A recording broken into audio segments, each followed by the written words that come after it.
Welcome back my YouTube channel genius commerce classes guys. इसके पहले हमारा जो लास्ट वीडियो था वो मैंने इनकम टैक्स पे बनाया था। उसमें मैंने बात की थी basic concept of tax, tax के बेसिक कॉन्सेप्ट पे, जिसमें मैंने ये बात की थी कि टैक्स क्या चीज़ होती है, कितने टाइप्स के टैक्स होते हैं। मैंने दो टाइप के टैक्स के बारे में बात की थी, डायरेक्ट टैक्स और इनडायरेक्ट टैक्स। मैंने ये भी बात की थी उसमें कि डायरेक्ट टैक्स और इनडायरेक्ट टैक्स ये दोनों आपस में किस तरीके से डिफरेंट हैं, ठीक है, उनका कॉन्सेप्ट क्या है। डियर, जब मैं टैक्स की बात कर रहा था, ठीक है, जब मैं टैक्स की बात कर रहा था तो टैक्स का मतलब मैंने बताया था कि tax means compulsory payment to the government होता है, यानी पर्सन्स के द्वारा, ठीक है, पर्सन के द्वारा जो गवर्नमेंट को टैक्स पे किया जाता है वो एक कंपलसरी पेमेंट होता है। यानी कि किसी भी पर्सन की अगर इनकम एक लिमिट से ज़्यादा होती है तो उसकी इनकम पर जो टैक्स गवर्नमेंट को पेमेंट किया जाता था उसी को टैक्स बोला जाता था, ठीक है। बट गाइस, अगर मैं आपसे पूछूं, जब मैं ये कहता हूँ कि टैक्स जो होता है, tax means compulsory payment to the government होता है अंडर एन एक्ट, ठीक है। बट अब आप लोगों से मेरा एक क्वेश्चन है कि ये इनकम टैक्स का पैसा कौन सी गवर्नमेंट के पास जाएगा। क्योंकि आप जानते हैं कि इंडिया में दो तरह की गवर्नमेंट है जो कि पैरेलल रन करती हैं, सेंट्रल गवर्नमेंट यानी कि मोदी जी और स्टेट गवर्नमेंट यानी कि योगी जी।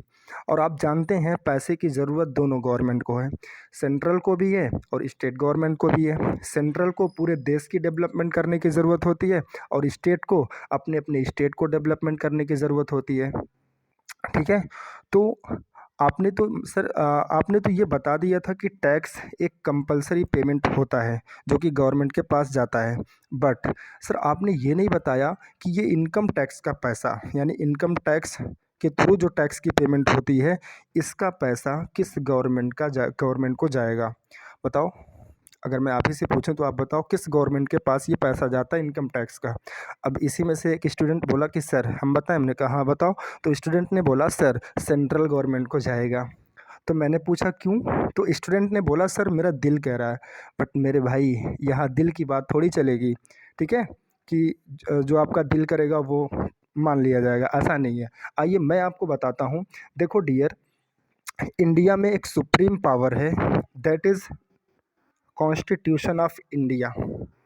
क्या नाम है? कॉन्स्टिट्यूशन ऑफ इंडिया, ठीक है, यानी भारत का जो संविधान है, इसके अंदर एक सेवेंथ शेड्यूल है, सेवेंथ शेड्यूल है जो आता किस में है, आर्टिकल 246 में आता है, ठीक है।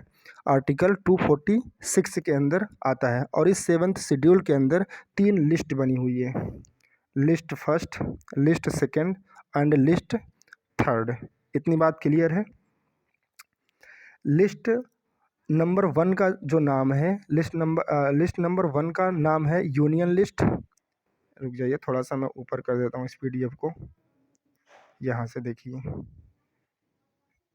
यहाँ से देखिए, ठीक है। तो लिस्ट फर्स्ट का जो नाम है वो है यूनियन लिस्ट और लिस्ट सेकंड का जो नाम है वो है स्टेट लिस्ट और लिस्ट थर्ड का जो नाम है वो है कॉन्करेंट लिस्ट, ठीक है, कॉन्करेंट लिस्ट। तो चलिए अब इनका मतलब समझते हैं। अब देखो डियर, यूनियन लिस्ट में जो भी मैटर होता है, यानी इसके अंदर जो भी मैटर लिखे जाते हैं, उनके ऊपर जो लॉ बनाने की पावर है वो पार्लियामेंट की होती है, ठीक है। Only parliament has the power to make law regarding this entry. देखिए यहाँ पे लिखा हुआ है ना, यहाँ पे आप रीड करेंगे, only parliament has the power to make law regarding this entry, ठीक है। और ध्यान रहे, ये जो पावर होती है वो एक्सक्लूसिव पावर होती है। एक्सक्लूसिव मतलब ये पावर सिर्फ पार्लियामेंट ही बनाएगी और फिर ये पार्लियामेंट आगे इस पावर को डेलीगेट कर देगी टैक्सेस को कलेक्ट करने के लिए सेंट्रल गवर्नमेंट को। मतलब सिर्फ सेंट्रल गवर्नमेंट को ही ये पावर होगी टैक्स लेने की, ओके। तो ध्यान रहे, यहाँ एक्सक्लूसिव पावर होती है सेंट्रल गवर्नमेंट के पास। एक्सक्लूसिव पावर का मतलब स्टेट गवर्नमेंट इसमें कोई भी इंटरफेयर नहीं कर सकती है। अब हम लिस्ट टू की बात करें, ठीक है, तो लिस्ट टू में जितने भी मैटर लिखे होते हैं वो स्टेट लिस्ट में लिखे होते हैं। Only state legislature has the power to make law regarding this entry, ठीक है। Only state legislature has the power to make law regarding this entry.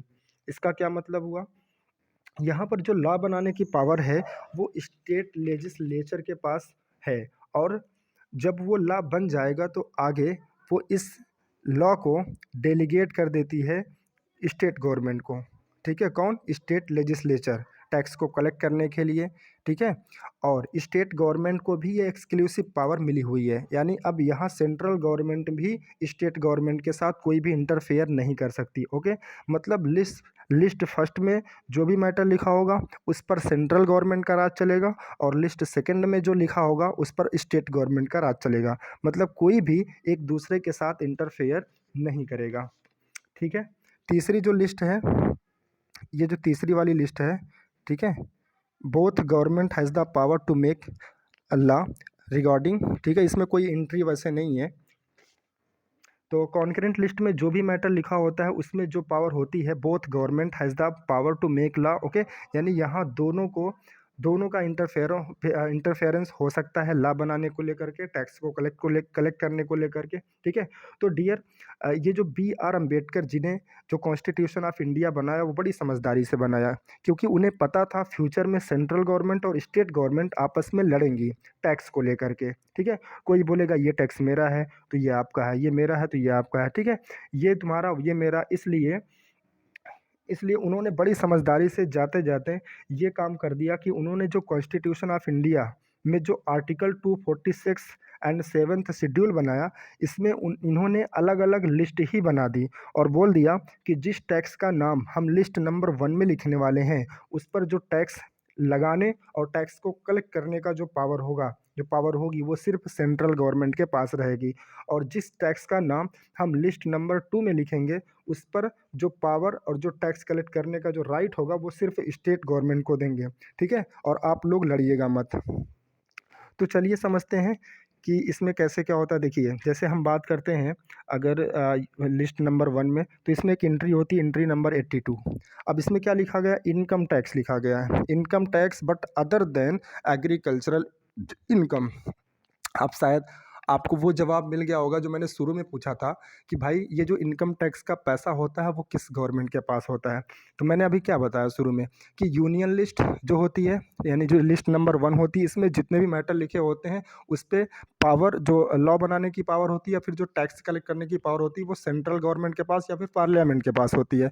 तो अब ये जो एंट्री नंबर 82 है ये किस लिस्ट में है? लिस्ट नंबर 1 में है। ठीक है, तो यूनियन लिस्ट में है, और इसमें क्या लिखा हुआ? इनकम टैक्स, यानी इनकम टैक्स के थ्रू जो पैसा जाएगा वो किस गवर्नमेंट के पास जाएगा? सेंट्रल गवर्नमेंट के पास जाएगा। ठीक है, बस इसमें लिखा हुआ अदर देन एग्रीकल्चरल इनकम, मतलब गवर्नमेंट इनकम टैक्स का पैसा तो लेगी और इनकम टैक्स के रिलेटेड वो लॉ भी बना सकती है, बट एग्रीकल्चरल पे वो टैक्स ना तो उस पर कोई लॉ बना सकती है, ना उस पर एग्रीकल्चरल इनकम पे ना तो वो टैक्स ले सकती है। और आप सभी लोगों को पता भी है कि एग्रीकल्चरल इनकम पर टैक्स लगता भी नहीं है। ठीक है, लेकिन इसका मतलब ये बिल्कुल नहीं है कि एग्रीकल्चरल इनकम पर टैक्स बिल्कुल ही नहीं लगता। सेंट्रल गवर्नमेंट अगर नहीं लगा रही, उसको पावर नहीं मिली, तो इसका मतलब ये बिल्कुल नहीं कि एग्रीकल्चरल इनकम पर टैक्स लगता ही नहीं है, लगता है। बट ध्यान रहे, एग्रीकल्चरल पर टैक्स लगाने की पावर सिर्फ स्टेट गवर्नमेंट को हो। वैसे मैं एक राज की बात बताऊँ, स्टेट गवर्नमेंट भी जो है एग्रीकल्चरल पर कोई टैक्स नहीं लगाती है। लेकिन अब लगाती नहीं तो इसका मतलब ये नहीं कि एग्रीकल्चरल इनकम पर टैक्स लगता ही नहीं है, लगता है। स्टेट गवर्नमेंट लगा सकती है, उसके पास पावर है। ठीक है, बट लगाती नहीं है। और इसके बाद एक एंट्री इसमें देखिए लिखी हुई है, एंट्री नंबर 83। इसमें क्या लिखा हुआ है? कस्टम। इसका मतलब कस्टम में क्या आता है कि हम जो इंपोर्ट या फिर एक्सपोर्ट करते हैं तो उस पर जो टैक्स हम देते हैं, जो ड्यूटी हम पे करते हैं, उसको कस्टम के नाम से जाना जाता है। तो इसका मतलब ये साफ हो गया कि कस्टम पर भी लॉ बनाने की पावर, या कस्टम के थ्रू जो पैसा टैक्स के फॉर्म में जाता है गवर्नमेंट के पास, वो किसके पास जाता है? वो भी सेंट्रल गवर्नमेंट के पास जाता है। ठीक है, फिर इसके बाद नेक्स्ट है एंट्री नंबर 84। इसमें क्या लिखा हुआ है? Excise duty. इसका मतलब क्या हुआ? मतलब एक्साइज ड्यूटी किस पे लगता है? जो हम मैन्युफैक्चरिंग करते हैं, गुड्स एंड सर्विसेज की जो मैन्युफैक्चरिंग करते हैं उस पर एक्साइज लगता है। सिर्फ मैन्युफैक्चरिंग करने पर, सेल होगी कि नहीं होगी वो अलग बात है, क्योंकि जब सेल करेंगे तो उस पर सेल टैक्स भी लगा करता था, अब तो GST लगने लगा है। ठीक है, तो एक्साइज ड्यूटी, लेकिन एक चीज़ इसमें याद रखना है कि एक्साइज ड्यूटी जो लगती है आज भी लगती है, ऐसा नहीं कि बिल्कुल ख़त्म हो गया हो। वैसे तो बहुत सारे गुड्स एंड सर्विसेज पे जो टैक्स लगते थे अलग अलग, वो तो ख़त्म करके अब तो GST को ले आया गया है, लेकिन अभी भी कुछ प्रोडक्ट हैं, ठीक है। कुछ मिनिमम प्रोडक्ट हैं जिन पे अभी भी एक्साइज ड्यूटी लगता है, जैसे जितने भी एल्कोहलिक लीकर होते हैं फॉर ह्यूमन कंजम्पशन उस पे भी जो है एक्साइज ड्यूटी लगता है, ठीक है। बट याद रखना कि यहाँ पे जो एक्साइज ड्यूटी आएगी वो उस पे आएगी जैसे तीन चीज़ों को छोड़ करके, एक तो जितने भी एल्कोहलिक लीकर होते हैं फॉर ह्यूमन कंजम्पशन, दूसरा अफीम, तीसरा गांजा और चरस, इन तीनों को छोड़ करके, ठीक है। बाकी अदर गुड्स पे जो एक्साइज लगता है वो आता है यूनियन लिस्ट पे, यूनियन लिस्ट में, ठीक है। यानी कि लिस्ट नंबर 1 में, जिस पे कि इस पे यानी जिस भी मतलब वो अदर गुड्स जिन पे मतलब उन तीनों चीज़ों को छोड़ करके एल्कोहलिक वाले प्रोडक्ट और जितने भी मतलब अफीम है या फिर चरस गांजा हो गए, इनको छोड़ करके बाकी जो अदर गुड्स हैं जिन पे अभी भी थोड़ा मोड़ा जो है एक्साइज ड्यूटी लगता है, उन पे जो पैसा आता है टैक्स के फॉर्म में वो सेंट्रल गवर्नमेंट के पास आता है। बाकी जो अल्कोहलिक वाले प्रोडक्ट होते हैं जो फॉर ह्यूमन कंजम्पशन होते हैं, या जो अफीम होती है, जो चरस गांजा होता है, उस पे जो एक्साइज ड्यूटी लगती है वो स्टेट गवर्नमेंट के पास राइट है उस पर टैक्स लेने का या फिर उस पर लॉ बनाने का, ठीक है। तो आई थिंक आपको ये एंट्री नंबर 82 समझ में आ गया होगा, इनमें इनकम टैक्स है। एंट्री नंबर 83 में कस्टम आता है और एंट्री नंबर 84 में एक्साइज ड्यूटी आती है, ठीक है। आइए अब समझते हैं एंट्री नंबर, इसमें देखिए इसमें यानी कि जो सेकंड लिस्ट है, सेकंड लिस्ट का क्या नाम है, लिस्ट नंबर सेकंड का क्या नाम है, स्टेट लिस्ट, ठीक है। तो स्टेट लिस्ट में क्या आता है, एक एंट्री है एंट्री नंबर 51, इसमें आता है excise duty on alcoholic liquor for human consumption, यानी जो ठेके पे जो चीज़ मिलती है, यानी वाइन हो गई, है ना, और पता नहीं क्या क्या नाम होता है, मुझे तो नहीं पता, मैं तो जाता नहीं वहाँ पे, ठीक है। अगर किसी को पता हो तो प्लीज़ कमेंट करके बताएं सॉरी मैं मजाक कर रहा हूँ, ठीक है। तो मतलब एल्कोहलिक लीकर वाले जितने भी प्रोडक्ट होते हैं उस पे जो टैक्स लगता है, उस पर टैक्स लगाने की पावर मतलब लॉ बनाने की पावर या फिर टैक्स को कलेक्ट करने की पावर वो किसकी होती है, वो स्टेट गवर्नमेंट की होती है, ठीक है। और इसमें एक एंट्री लिखी हुई है जो अब ख़त्म हो गई, लगभग ना के बराबर है, एंट्री नंबर 54 वैट जिसमें आता है, अब इसको हटा के जो है जीएसटी ले आया गया है, बट अभी भी बहुत सारे स्टेट में वैट लगता है। तो अगर वैट वैट का मतलब होता है जब हम एक स्टेट से दूसरे स्टेट में सामान को सेल करते हैं, सेल परचेज करते हैं, तो इस पर वैट लगता है। तो इस पर भी जो टैक्स कलेक्ट करने की जिम्मेदारी है या फिर जो लॉ बनाने की पावर है वो स्टेट गवर्नमेंट को है, ठीक है।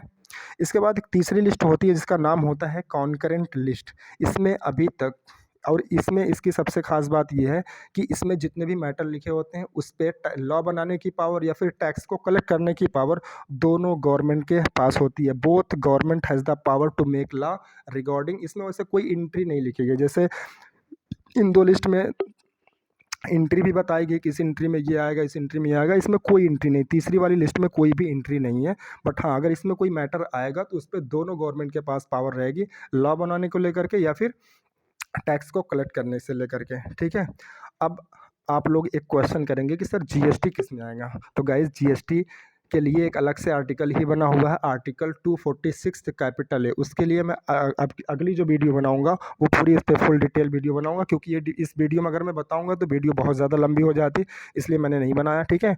तो अगली वीडियो मैं उसी पर बनाने वाला हूँ। तो गाइज़ ये वीडियो आपको समझ में आया होगा, ठीक है। और गाइज़ अगर ये वीडियो आपको समझ में आया होगा तो प्लीज़ वीडियो को लाइक करें, शेयर करें, ठीक है, और प्लीज़ मेरा सपोर्ट करें, ठीक है। अगर आप लोग सपोर्ट करेंगे तो मैं पूरा फुल जो इनकम टैक्स का लेक्चर है वो फुल मैं आपको दूंगा, वो भी फ्री ऑफ कॉस्ट, ठीक है। Thank you so much guys.